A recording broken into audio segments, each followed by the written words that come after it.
มกรมาสุขหัวนอนอยู่อย่างล้านนา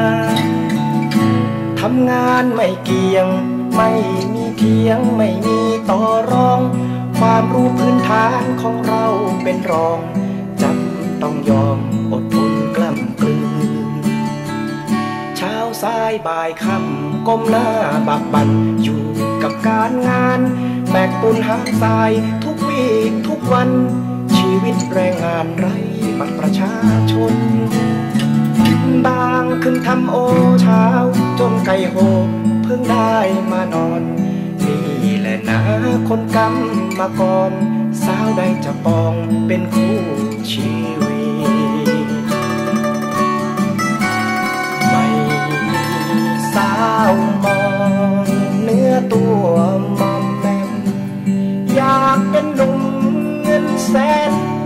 ขับรถแพงมีสาวข้างกายถึงมาตอนบ่ายขับป้ายแดงให้คนอิจฉาพอตะวันลับฟ้าขับเก๋งฮอนด้ารุ่นใหม่แรงสูง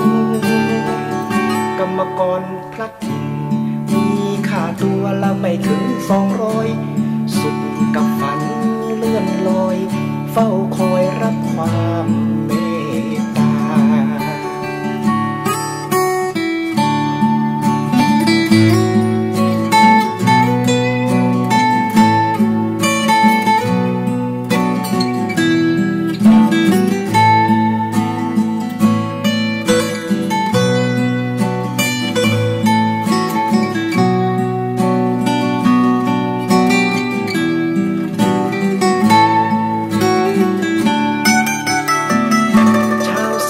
บ่ายค่ำก้มหน้าบากบั่นอยู่กับการงานแบกปูนหามทรายทุกวี่ทุกวัน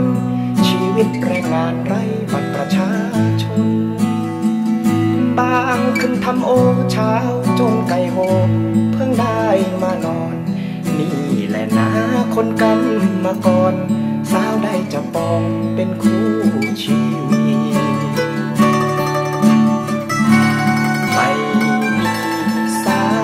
มองเนื้อตัว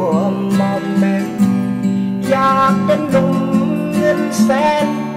ขับรถแพงมีสาวข้างกายถึงมาตอนบ่ายขับป้ายแดงให้คนอิจฉาพอตะวันลับฟ้า